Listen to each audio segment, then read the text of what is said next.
Hey guys, இன்னைக்கு சின்ன மருமகள் எபிசோடில் என்ன நடந்துச்சுன்னு பார்க்கலாமா? எல்லாருமே ஒன்றா குடும்பமாக சேர்ந்து படம் பார்ப்பாங்க.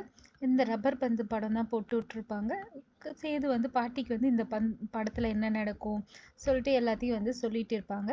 பாட்டியும் பார்த்துட்டு இருப்பாங்க. இதில் பாப்கார்ன் சமோசா எல்லாம் கொடுத்து தியேட்டர் ஃபீலே கொடுத்து படத்தை பார்த்துட்டு இருப்பாங்க. இந்த படத்தில் வர ஹீரோ ஹீரோயின் பார்க்கும்போது பாட்டிக்கு வந்து இவங்க 2 பேரும் ஞாபகம் வந்துரு.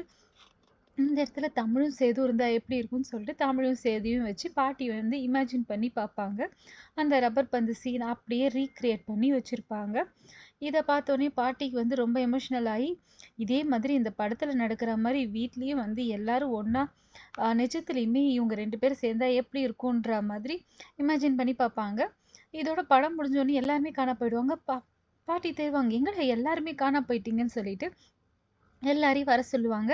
என்ன தீபாவளின்னா அவ்வளோதானா எல்லாரும் போயிட்டீங்கன்னு சொல்லிட்டு எல்லாரையும் வர சொல்லுவாங்க. எல்லாரையும் வர சொல்லிட்டு பாட்டி ஒரு போட்டி வைப்பாங்க. இந்த போட்டி என்னன்னாக்கா டான்ஸ் காம்படிஷன் வைப்பாங்க. இதில் யார் ரொம்ப நல்லா டான்ஸ் ஆடுறாங்களோ அவங்களுக்கு 1,00,000 ரூபா பரிசு தரேன்னு சொல்லிட்டு சொல்லுவாங்க. எல்லாரும் போயிட்டு அதுக்கேற்ற மாதிரி ரெடி ஆகிடுவாங்க. ஜோடி ஜோடியாக வந்து டான்ஸும் ஆரம்பிச்சிடுறாங்க. ராஜாங்கம் ஒய்ஃபுன்னு சொல்லிட்டு பயங்கர ஃபன்னியாக வந்து டான்ஸ் பண்ணுவாங்க. ஒரு ஜோடியாக டான்ஸ் ஆடுவாங்க. இதில் யார் பெஸ்ட்டாக நல்லா பெர்ஃபார்ம் பண்ணுறாங்களோ அவங்களுக்கு காசும் கொடுப்பாங்க. இதுக்கு வந்து எல்லாருமே வந்து ஃபுல்லாகவே இன்றைக்கி ஆட்டம் பாட்டம் இப்படி தான் இந்த எபிசோட் முடிஞ்சிச்சு. இந்த வீடியோ மறக்காமல் லைக் பண்ணுங்கள், சப்ஸ்கிரைப் பண்ணுங்கள், ஷேர் பண்ணுங்கள். தேங்க்யூ, பாய்.